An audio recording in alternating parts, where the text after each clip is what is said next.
de Bamboutos, Monsieur le sous-préfet de l'arrondissement de Mbouga,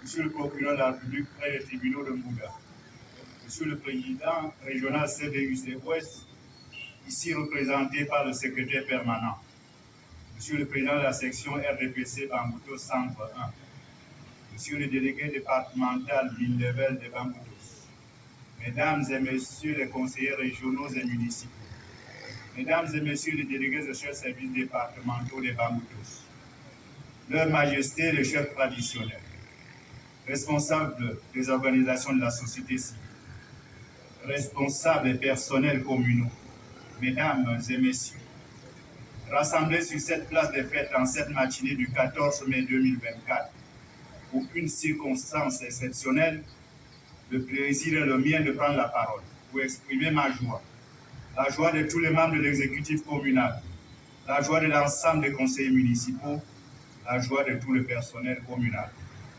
Oui, Monsieur le Préfet, Mesdames et Messieurs, il s'agit d'une occasion de joie pour l'ensemble des acteurs de la chaîne de gestion communale. Cette joie est caractérisée par la présence physique des nouveaux-nés dans notre maison. Il s'agit bel et bien de cet engin que nous voyons tous et que nous pouvons tous apprécier.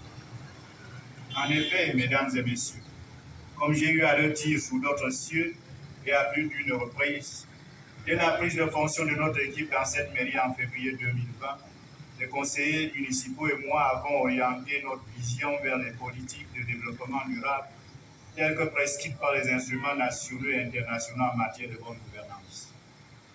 En effet, il était question pour nous de penser le développement autrement, en évitant de poser des actes limités dans le temps, mais plutôt en réalisant des projets inscrits dans la durée, c'est-à-dire des actions qui doivent exister pendant que nous sommes là et même longtemps après nous. En d'autres termes, notre mandature s'est donnée pour objectif de satisfaire la population et non de la contenter, d'améliorer véritablement le cadre et les conditions de vie de celle-ci. Pour atteindre cet objectif donc, il a été question de mettre en lumière trois grandes priorités. La première est la lutte contre l'insalubrité publique. La deuxième est l'aménagement des voies d'accès dans les bassins agricoles, l'agriculture étant l'une des activités principales de la localité. La troisième est le renforcement de l'autonomie financière de la commune. La solution à la satisfaction de toutes ces priorités se trouve ici désormais, car pour résoudre le problème d'hygiène et de salubrité, il fallait le camion, nous en avons acheté, voilà les deux camions. Il fallait une pelle chargeuse, nous l'avons achetée, la voilà devant nous. Pour aménager les voies d'accès aux bassins agricoles, il faut les camions et les engins, voilà les camions, voilà la pelle chargeuse, voilà la niveleuse. Pour renforcer l'autonomie financière de la commune, il faut accroître les ressources financières à travers la mise en location des véhicules et engins. Voilà deux camions, voilà une pelle, voilà une niveleuse. Mesdames et messieurs, si on peut reconnaître que tous ces équipements n'ont été acquis qu'en 4 années de la mandature, n'a-t-il pas lieu de s'en féliciter?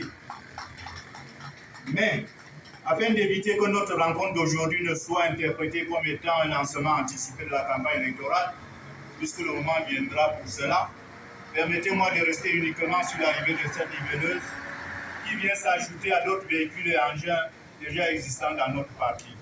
Mais non, sans préciser toutefois que ces engins ne sont qu'une infime partie de nos réalisations effectuées depuis le début de notre mandature. C'est dire que cette rencontre est destinée à l'arrosage de cette machine nouvellement acquise. Mais avant d'arriver à la phase pratique d'arrosage, il convient de préciser bien évidemment que toutes ces actions sont réussies grâce à la contribution de plusieurs acteurs qui méritent d'être évoqués ici. C'est donc l'occasion pour moi de témoigner ma reconnaissance à l'endroit des conseillers municipaux avoir cru à cette vision qui soutiennent tous les ans et qui, à date, aboutit au résultat que nous célébrons aujourd'hui. Les adjoints au maire qui, chacun à sa manière, nous accompagnent au quotidien dans la mise en œuvre des décisions du Conseil pour la réalisation des présents résultats. de l'ensemble des administrations qui interviennent dans le processus de financement, de passation des marchés et de réception de ces engins. Mine Nouvelle, Mine EPAT, Mine MAT, Mine CAF, Matgénie, Mine FI, de tout le personnel communal qui se déploie tous les jours pour nous accompagner dans la collecte de fonds et nous oriente dans les procédures de leur utilisation pour l'acquisition des 10 engins. De Monsieur le Préfet pour son accompagnement et son encadrement dans le processus d'acquisition de ces engins en particulier et de notre gestion en général. Mesdames et messieurs, s'il y a lieu de faire une mise en garde en pareille circonstance, je l'adresserai aux conducteurs de ces engins et véhicules à qui je recommande prudence et professionnalisme dans l'exercice de leurs fonctions, car la durabilité de ces équipements dépendra de leur manipulation. Vive la commune de Mouda. Je vous remercie. Merci, monsieur le maire de la commune.